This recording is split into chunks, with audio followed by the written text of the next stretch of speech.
Os veículos mais lentos, quando em fila, devem... Bom, a gente logo imagina caminhões, né? São veículos lentos andando em fila. O que eles devem fazer? Vamos ver aqui, ó. Manter-se à esquerda? Absolutamente não, porque a faixa da esquerda é apropriada para veículos que desenvolvem maior velocidade. Então, tá fora. Manter distância entre si? Sim, uma sequência de veículos lentos transitando em fila precisam manter distância entre eles, de modo que veículos mais rápidos, os automóveis, podemos considerar assim, possam intercalar na fila, ultrapassando de um a um. Então, pode ser essa a resposta, porque ela está certa. Aumentar a velocidade, quer dizer que os veículos mais lentos, quando em fila, devem aumentar a velocidade? Não, se eles tivessem a opção de aumentar a velocidade, eles aumentariam. Então, andando devagar, é porque estão pesados, não conseguem desenvolver maior velocidade. A alternativa C está fora. Eles devem, então, dificultar as ultrapassagens. Vocês acham mesmo que a finalidade desses veículos mais lentos é dificultar as ultrapassagens? Absolutamente não. A resposta aí é B mesmo. Bom, antes da resposta, eu quero te avisar que eu criei um treinamento com todas essas armadilhas e pegadinhas, essas covardias que o Detran faz em prova. Se você quiser conhecer, eu vou deixar o link aqui na descrição e também nos comentários, fixados no topo. Confere lá. Terá removido o veículo o condutor que... Bom, presta bastante atenção nesse termo aqui, ó, removido, vem de remoção.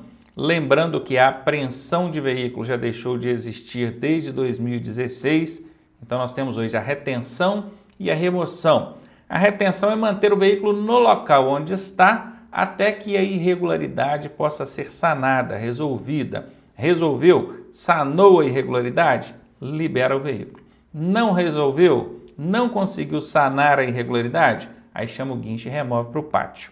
Então, esse é o padrão hoje que a gente tem dentro da legislação de trânsito. Mas vamos ver. Alternativa A, conduzir o veículo com velocidade incompatível com a via. Imagine que o agente de trânsito estava ali com um dispositivo de fiscalização portátil, aquele que está ali na mão, o pessoal chama de radar, né? Que está aquele negocinho na mão, com uma armazinha assim, ó. Aí flagrou o camarada, o veículo lá, transitando em velocidade superior à máxima. Ele vai abordar esse veículo, vai fazer ali a autuação por excesso de velocidade e vai remover esse veículo para o pátio. Por que ele haveria de remover o veículo para o pátio? O que eu expliquei logo no princípio da questão? Hoje nós temos retenção e remoção. A remoção só vai acontecer se a irregularidade não puder ser sanada. Qual que era a irregularidade ali? Excesso de velocidade. A partir do momento que o agente abordou esse veículo, parou ele, já resolveu o problema. Já não está mais em excesso de velocidade. Então ele vai fazer a autuação e vai liberar o veículo. Perfeito? Então não é a alternativa A. Estacionar na esquina a menos de 5 metros do alinhamento da via transversal? É na esquina mesmo. Bom, o estacionamento, especialmente, quero chamar a atenção de vocês para isso, ele tem relação direta com a remoção. Mas ele vai dar a remoção se o condutor não estiver presente. Se ele estiver presente no momento da autuação, no momento que o agente chegou ali, ele vai fazer a autuação e vai pedir para retirar o veículo. Se não tiver, aí o agente deve sim chamar o guincho e remover o veículo. Então, o termo remoção, a medida administrativa remoção, ela é muito aplicada em casos de estacionamento irregular. Só tem um tipo de estacionamento irregular que não dá remoção, que é o estacionamento na contramão. Anotem isso. Todos os demais estacionamentos irregulares vão dar remoção, desde que o condutor não esteja ali para retirar o veículo. Combinado? Beleza. Então, pode ser essa a resposta. Alternativa C, avançar o sinal vermelho do semáforo ou a placa de parada obrigatória. Então, veja, o agente flagrou o condutor avançando o sinal vermelho, ou então avançando a placa de parada obrigatória, abordou ele e autuou. Dá para autuar, nesse caso, até sem abordar, tá? Mas tudo bem, ainda que não haja abordagem, esse aí que passou pelo sinal foi embora. A irregularidade foi sanada? Ela não persiste mais. A irregularidade não persiste. Perceba que ele avançou o sinal e foi embora. Ele não vai ficar voltando e avançando o sinal constantemente, até porque se ele fizesse isso, cada vez que ele fizesse seria uma circunstância diferente, seria uma autuação diferente. Então não é o caso aqui de remoção também, porque a irregularidade não persiste. Ele cometeu a irregularidade, foi embora, pronto. Não vai continuar ali passando no sinal fechado, beleza? Transportar criança menores de 10 anos do banco da frente. Não pode. Isso é uma infração gravíssima, dá retenção do veículo, mas obviamente que esse veículo só vai sair dali se essa criança passar para o banco de trás e, a depender da idade, no respectivo dispositivo de segurança. Então aqui não dá remoção, A resposta aqui é a letra B mesmo. Espero que você tenha entendido aí a questão da remoção e retenção. Lembre-se, apreensão não existe mais. Retenção e remoção. O que vai definir se aplica a retenção ou a remoção? É o fato de regularizar ou não a situação. Se não conseguiu regularizar, se a infração persiste, se a situação, a irregularidade persiste, aí tem que chamar alguém e levar o veículo para o pátio. Combinado? Segundo o CONTRAN, ou seja, conforme o Conselho Nacional de Trânsito, qual tipo de equipamento deverá possuir os veículos que pretendam rodar com faróis do tipo de xenônio, aquele azul, que farol azul, né? Equipamento de proteção para os faróis? Não. Isso aí é uma questão de conhecimento mesmo, está em resolução, então é bem profunda, inclusive, o conhecimento dentro desse conteúdo, mas não precisa ter proteção para os faróis, não. Sistema que regule a altura das lâmpadas quando houver desníveis na pista ou sobrecarga no porta-malas e limpador de faróis? Sim, para usar esse tipo de farol hoje, que inclusive ele é bem mais forte, vamos dizer assim, ele prejudica bastante a visão de quem vem de sentido contrário, é obrigatório que esse veículo tenha um sistema de regulagem de altura automática. Automática não, né? Interna ali do veículo, onde você possa regular conforme as circunstâncias. Se a pista tem muitos desníveis, regule ele um pouquinho mais baixo para evitar de ficar pegando o olho de quem vem no sentido contrário. Ou então, se o porta-mala está muito cheio, a tendência é que a traseira abaixe e a frente levante. Então, você vai regular ali. Certamente seja essa a resposta. Sistema que diminua a intensidade do facho de luz? Não tem. Lâmpadas que não ofusquem a visão dos demais condutores. O ideal é que nenhuma lâmpada viesse a ofuscar a visão de quem vem no sentido contrário. Mas isso é inevitável. Qualquer que seja o farol, vai ofuscar em algum grau a visão de quem vem no sentido contrário. Então, a alternativa D também não é. Ficamos então com a alternativa B. O uso do farol de xenônio em desacordo com as normas estabelecidas pelo Conselho Nacional de Trânsito será considerado infração? É decoreba. Percebam que as alternativas não deu nenhuma pista que ajudasse a gente a achar a resposta. Existe aquela regrinha geral que eu nem gosto muito de usar porque ela não abrange aí os 90% que eu gosto que abrangesse em caso de aplicar algum macete, mas existe aquela que, se há prejuízo, risco direto à vida, à segurança da pessoa, segurança física, integridade física, é grave ou gravíssimo. Se não, é leve ou média. Veja, isso não é aplicado em nem 90% das vezes, o que acaba dificultando aí o trabalho, a sua análise em cima desse macete. Então, eu não gosto de usar. Então, vamos lá. Aqui é decoreba mesmo, não tem jeito, vou direto ao ponto. A resposta aqui é D, de grave. Farol de xenônio em desconformidade com o que regulamenta o CONTRAN, a infração é grave.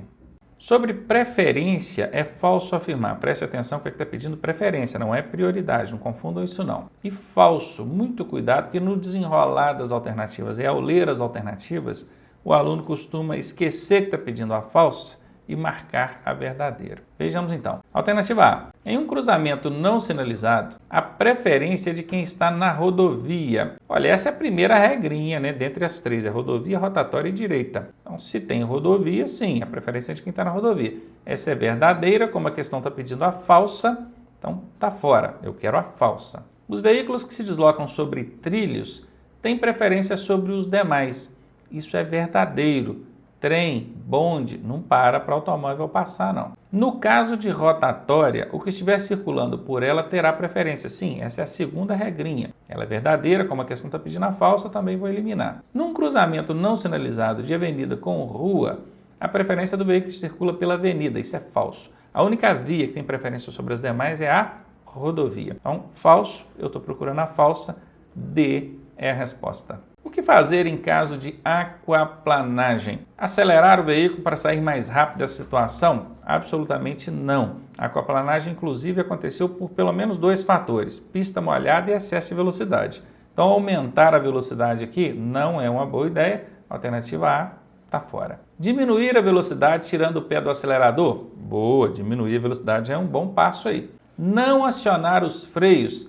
Isso aqui é uma regra sagrada quando acontece a aquaplanagem. Esquece o freio. Pisar no freio ali é fazer o veículo rodopiar e você perder totalmente o controle dele. Então tá certinho, não deve pisar nos freios. E não efetuar movimentos bruscos com a direção. Claro, qualquer movimento brusco nesse momento não seria interessante. Então não deve ser usado. Até que o veículo recupere a sua aderência. Se recuperar, se houver tempo para isso, né? A alternativa B está bem dentro aqui do que a gente procura como resposta para a questão. Pisar no freio e segurar o volante com firmeza. Olha, pisar no freio nós já vimos aqui em cima que não é uma boa ideia, aliás, não pode mesmo em caso de aquaplanagem, está fora. Diminuir a velocidade, ligar as luzes de alerta e pisar no freio. Pode diminuir a velocidade, ótimo. Ligar o alerta não ia resolver o problema, talvez ajudasse em relação aos demais usuários da via, ver que existe um perigo ali, mas talvez não tivesse nem tempo. Porque é 2, 3 segundos aí no máximo que vai acontecer a aquaplanagem. E aqui pisar no freio não pode, a alternativa D está fora, ficamos mesmo com a alternativa B. Qual das alternativas abaixo não corresponde a um automatismo correto? Percebam que a questão que é aquela que não corresponde, que não é automatismo correto. Automatismo é uma coisa feita automaticamente, involuntariamente, sem que o condutor precise pensar naquilo. Ele já faz automaticamente, por isso que é chamado de automatismo. E aqui a questão quer saber qual que não é correto. Trocar de marcha no tempo certo. Bom, se é no tempo certo, é correto. A questão aqui é aquela que não é correta. Então, a alternativa A está fora. Pisar no freio ao avistar o sinal vermelho. Sim, viu o sinal vermelho, pisar no freio é um automatismo correto. A alternativa B está fora. Colocar o veículo em ponto morto ao iniciar uma parada. Olha, o ponto morto é o desengrenar, colocar o carro sem marcha nenhuma engrenada, deixar ele livre. Isso não é bom, isso não é correto. Como a questão está pedindo aquela que não é correta, certamente será essa a resposta. Vamos analisar a última. Diminuir a velocidade dos cruzamentos. Isso é bom, isso é correto. Alternativa D está fora. Fiquei então com a C, que equivale àquela que não é automatismo correto. Em que tipo de situação devemos retirar a vítima do veículo antes da chegada do socorro profissional? Olha, a regra geral diz que a gente não deve retirar uma vítima do veículo. Mas existem exceções? Sim. Quais seriam essas exceções? É o que a questão está pedindo aqui. Quando estiver chovendo, não vejo nessa necessidade, relação direta aí com chovendo, tirar a vítima do veículo. Alternativa A, fora. Quando houver perigo de incêndio, opa, aí sim, hein? Pensa, o veículo está começando a incendiar ali, fogo, vai deixar a vítima lá dentro esperando o socorro? Absolutamente não. E outros riscos evidentes ou iminentes, vamos dizer assim, imagina um veículo caiu dentro de um rio, de um lago, está submergindo, afundando, tem que retirar a vítima de lá. Então, certamente será essa a resposta. Em qualquer situação, não. Esse qualquer aqui não é um termo bom, isso é chamada também de casca de banana. A gente ensina essas técnicas no nosso curso. Se você não faz o nosso curso, aqui embaixo tem o site, autoescolaonline.net, acesse esse site e vai em cursos online. Lá você vai aprender esse e outros vários macetes para poder fazer sua prova com facilidade. Então, em qualquer situação, não é um termo adequado aqui, letra C está fora.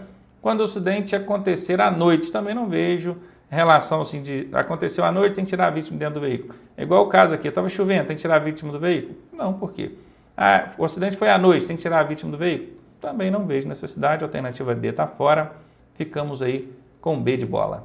Para atendimento em um acidente de trânsito, quais são as ações básicas que devemos tomar? Manter a calma, bom. Controlar a situação, beleza. Garantir a segurança, ótimo. Acionar o socorro profissional, ótimo. Iniciar socorro às vítimas, aquela prestação de primeiro socorro, ótimo. Então, aqui nós tivemos 5 afirmações, todas 5 batem, ok. Vou deixar essa aqui em stand-by, certamente essa é a resposta. Vamos para B. Retirar as vítimas dentro do veículo o mais rápido possível. Gente, regra básica, regra sagrada dos primeiros socorros. Não remover as vítimas, a não ser em caso de acidente, de incêndio, de veículo submergindo num lago, num rio. Aí tem que tirar, né? Mas fora isso, a regra geral diz para não retirar, B está fora. Dar água para a vítima, não vai dar água nem líquido nenhum. Isso também é regra sagrada, letra C está fora. Não parar, pois você não está preparado para ajudar. Isso é omissão de socorro, tá? Alternativa D está fora. Ficamos mesmo com a letra A. Não é equipamento obrigatório para veículos automotores. Muita atenção, peço muita atenção quando a questão pedir aquela que não é, aquela incorreta. Porque a gente vai ler as alternativas e esquece que a questão está pedindo a incorreta, vê alguma correta e acaba marcando a correta. Então, cuidado com isso, tá? Então, vamos lá. Trava antifurto na direção. Será que essa trava antifurto colocada na direção do veículo é um equipamento obrigatório, exigido por lei, está na legislação de trânsito? Não é. Certamente você não aprendeu que lá no seu curso aí na autoescola ou no nosso curso online que trava antifurto é equipamento obrigatório. Não é. Como a questão está pedindo aquela que não é, certamente essa será a resposta. Vamos ver a alternativa B. Freio de estacionamento, conhecido pela absoluta maioria como freio de mão. Isso nos automóveis, obviamente. O freio de mão ou freio de estacionamento é um equipamento obrigatório para veículos? Sim, é. Como a questão está pedindo aquela que não é, então a alternativa B está fora. Limpador de para-brisas é um equipamento obrigatório. A questão pede aquela que não é, então eu elimino também a letra C.